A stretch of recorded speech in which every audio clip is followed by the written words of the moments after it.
प्यारे बच्चों, कक्षा 9वीं गणित विषय के अंतर्गत अध्याय 2 बहुपद का प्रश्नावली 2.5 के अंतर्गत आज हम प्रश्न क्रमांक 1 से लेकर 5 तक के देखेंगे, जिसमें हमें सर्वसमीकाओं का प्रयोग करके निम्नलिखित गुणनफल ज्ञात करना है।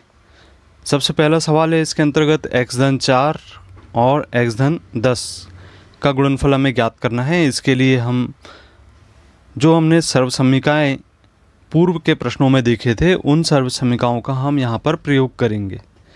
तो इस प्रश्न के अंतर्गत सर्वसमीका x धन a और x धन b का प्रयोग करेंगे, जिसमें हम एक्स स्क्वायर धन कोष्ठक में a धन b x धन a b लिखेंगे।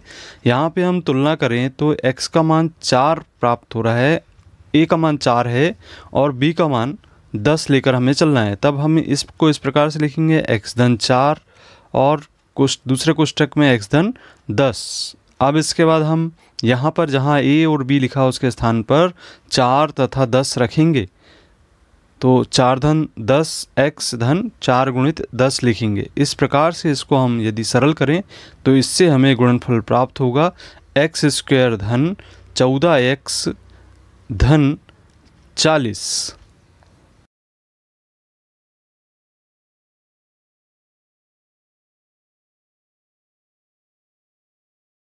अब आइए दूसरा प्रश्न देखते हैं, जिसमें x धन 8 और x ऋण 10 हमें ज्ञात है, जिसमें सूत्र सर्वसमीका इसी को उपयोग में लाना है। यहाँ a का मान 8 है और b का मान ऋण 10 है। अब यदि हम मान रखते हैं तो हमें प्राप्त होगा x धन 8 और x ऋण 10, इनका गुणनफल ज्ञात करना है। तो एक्स स्क्वायर धन 8 ऋण 10 लिखेंगे गुणित x धन 8 गुणित ऋण 10। a का मान 8 रखेंगे और b का मान हम यहाँ पर ऋण 10 रखेंगे। इस प्रकार यदि हम प्रश्न को सरल करें तो सरल करने पर एक्स स्क्वायर 8 में से 10 घटाने पर हमें ऋण 2x प्राप्त होगा और 8 का ऋण 10 में गुणा होकर ऋण 80 प्राप्त होगा। इस प्रकार से ये दूसरा गुणनफल हमें प्राप्त हो जाएगा।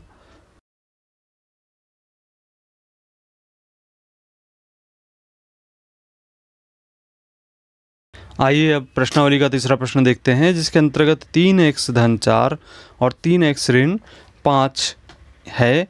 यहाँ पे हम सर्वसमीका 3x धन a और x धन b का गुणनफल बराबर एक्स स्क्वायर धन a धन b x धन a b का उपयोग करते हैं। यदि हम तुलनात्मक अध्ययन करें तो x का मान यहाँ पे 3x रखना होगा और a का मान हमें 4 रखना होगा। इसी प्रकार से b का मान ऋण 5 रखना होगा। अब हम यहाँ पे मान रखें, तब 3x धन 4 और 3x ऋण 5 बराबर हम लिखेंगे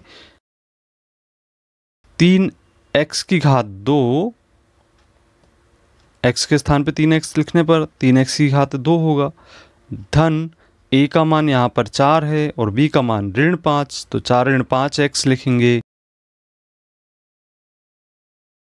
धन यहाँ पर हम 4 गुणित ऋण 5 लिखेंगे।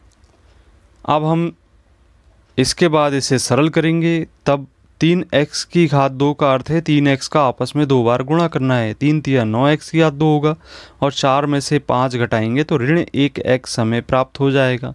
इसी प्रकार से 4 का गुणा ऋण 5 में करेंगे तो 4 पंचे 20 प्राप्त होगा। इस प्रकार से हमें यहाँ पर गुणनफल प्राप्त हो गया। अब आइए प्रश्नावली का प्रश्न क्रमांक 4, जिसमें हमें ज्ञात है y की घात 2 धन 3/2 और y की घात 2 ऋण 3/2। चूँकि हम जानते हैं सर्वसमीका x की घात 2 ऋण y की घात 2 बराबर होता है एक कोष्ठक में x धन y और दूसरे में x ऋण y। x का मान y की घात 2 और y का मान 3/2 रखने पर y की घात 2 धन 3/2 और y की घात 2 ऋण 3/2 जैसा कि प्रश्न में ज्ञात है। अब चूँकि x धन y और x ऋण y, अर्थात यहाँ पर हम यदि सर्वसमीका का उपयोग करें तो x की घात 2 ऋण y की घात 2 लिखना होगा। इसका अर्थ यह है कि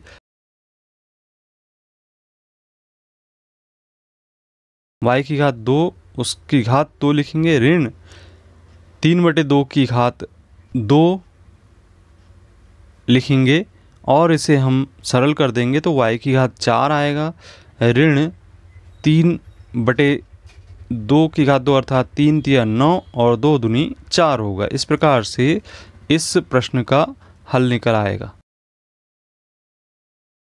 प्रश्न क्रमांक 5वां है 3 ऋण 2x और 3 धन 2x। इसमें सर्वसम्मी का x की घात 2 ऋण y की घात 2 बराबर x धन y, x ऋण y का ही उपयोग करना है।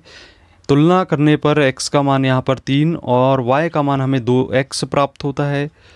हम लिखेंगे 3 धन 2x और 3 ऋण 2x सर्वसम्मिका के अनुसार, बराबर हम लिखेंगे x की घात 2 अर्थात 3 की घात 2, x के स्थान पे 3 रखना है और y के स्थान पे हमें 2x लिखना है, तो इसे लिखेंगे 3 की घात 2 ऋण 2x की घात 2। सरल करेंगे तो 3 की घात 2 अर्थात 3 गुणित 3 9 प्राप्त होगा और 2x का मान 2 गुणित 2 यानी 4x की घात 2 प्राप्त होगा।